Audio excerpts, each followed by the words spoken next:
Outlaws is one of the most underrated first-person shooter games ever made. The game has garnered a cult status, but unlike Doom or Duke Nukem, it has gone pretty unnoticed unfortunately. FPS games made in the 90s always had a distinct style to each of them and covered totally different genres. Wolfenstein is like your stereotypical World War action movie. Blood was a huge love letter to horror films, and in the case of Outlaws, it harnesses elements from old westerns and throws them into a great first-person shooter. The game only includes 9 levels, but they are rather dense and populated with enemies. The regular western locations are here. You travel across small towns, mountain ridges, deserts, coal mines, and of course, the player also has to clear out a moving train. All of these levels look incredible, and the game's general art style is quite unique for the time. There are several animated cutscenes that tell the story of our protagonist, Marshall James Anderson, as he attempts to save his daughter from a band of outlaws that also killed his wife. The story is nothing groundbreaking and pulls from several western tropes, but at the same time, it drives the game forward and gives you extra motivation to flush out all of the bad guys. Like I was saying before, the animation on display is wonderful, and I love the character design of Dr. Death specifically. He's one of the central villains of Outlaws, and he has such a menacing, creepy look. Dr. Death is almost like a combination between Hugo Strange and I don't know, that scary face from Action 52. The animation quality is leagues above the cinematics in Blood or Shadow Warrior, and by comparison, Outlaws is very stylized. The in-game graphics are nothing to sneeze at either, since they look quite nice as well. Obviously, they can't compete with the actual cinematics, but there's still a charm to it all. The aspect I appreciate most about Outlaws is how handcrafted it feels, and from top to bottom, you can tell that so much passion about the Western genre went into this game. Outlaws reminds me of Redneck Rampage in this sense, but the gameplay in Outlaws is actually really good. Also, Outlaws clearly fucking indicates which key you need on which door, so you don't have to spend an hour backtracking to find where you were supposed to go, but I digress. The gameplay in Outlaws is pretty standard fare as far as 90s first-person shooters go, but there are some interesting quirks about the game that keep it unique. This game is set in the Wild West period, meaning that you have to actively reload each gun and keep in mind how many bullets you have left in the chamber during firefights. This is great fun, and on higher difficulties, I believe reloading your gun would get really intense. The weapons are also enjoyable to use, but on my playthrough at least, all of them get the job done pretty much the same, and there's no specific utility for each gun.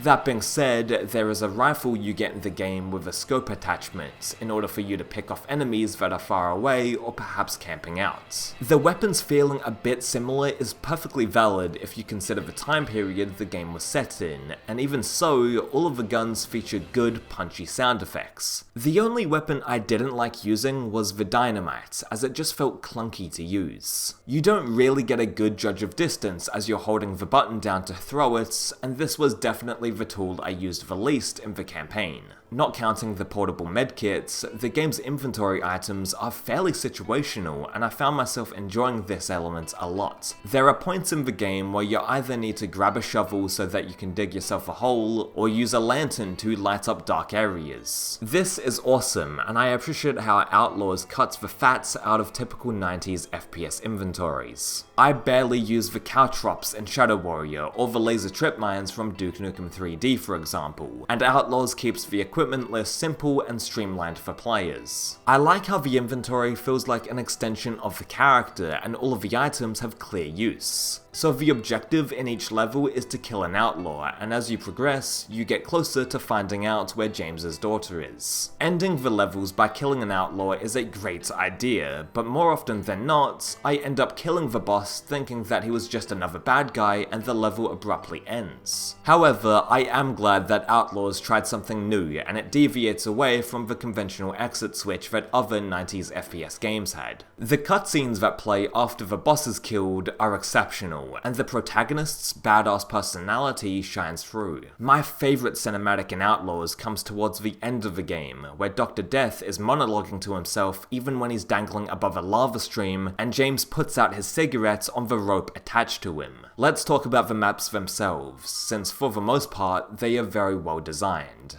Level 1 is set in a bandit hideout, and this is a perfect introduction to the game. The map is open, so you have plenty of room to pick off enemies and everything, but there are only a couple of buildings available to explore, so it ensures that you don't get lost. It strikes a perfect middle ground, and this complements the next level well. Level 2 is located in a town called Sanctuary, which is such a Western name for a country town. Regardless, there are even more buildings to explore, like the bank or the saloon, and there are even more bad guys to shoot. Level 1 acquainted you with the basic key collecting and shooting mechanics, and now level 2 is almost like your sanctuary to explore as much as you want and kill enemies as much as you want. Level 3 switches it up considerably, with the player having to run across a moving train.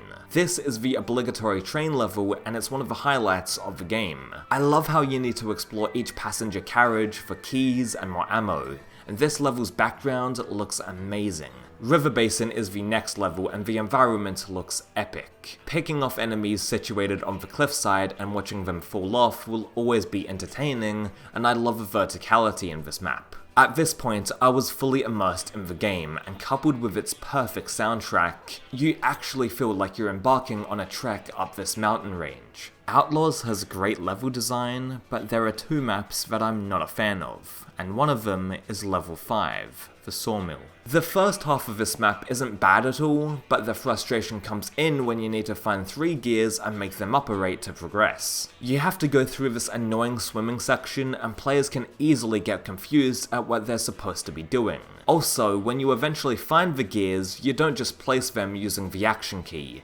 Instead, you have to select the gears from your inventory and then place them by using the Use Equipment item key. This is a pretty dumb design flaw, but once you figure that out, you're pretty much smooth sailing for the rest of the game. With the following 2 levels, we're back on track, and they're good palate cleansers to the rather frustrating Sawmill map. The frustration continues though into level 8, the cliffs. Instead of gears, you have to find these stone tablet keys, and I find this level to be a little poor compared to everything else. That being said, the final map makes up for it, with the player performing a full-blown attack on the main villain's ranch. You are initially captured and have to collect your arsenal again from the enemies, but I find this to be a great way to set up the final level. There are sections where you have to use a crowbar to bust through doors that you can't budge, along with other little puzzles that keep the level interesting.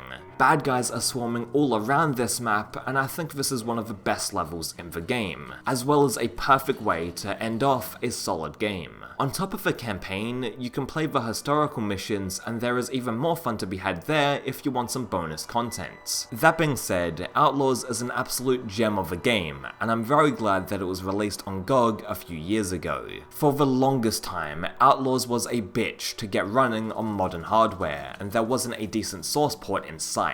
Luckily, GOG came through and delivered a decent release of the game. However, I wish there were more graphical options and a way to scroll through your weapons using the mouse wheel. I know there are fan-made fixes for those issues, but GOG should have been on top of it from the start. Oh, and you have to also tinker around with the game's files so that you can get the music to work. But I definitely recommend doing so because Outlaws is like half a game without it. The music is fantastic, and when you're in the groove of playing and that soundtrack cues in, it makes you feel like the ultimate Western badass. Outlaws deserves more attention, but fortunately the people that have played it really loved their experience. Do yourself a favor and play this amazing relic from the 90s first-person shooter era. Sure, it doesn't have the 3D graphics like Quake or the 30+ levels like Duke Nukem, but it still has a lot of charm like those games, and it plays well too. It's an underrated gem, as I've said, and Outlaws has a very special place in history for being one of the first Western FPS games, and in my opinion,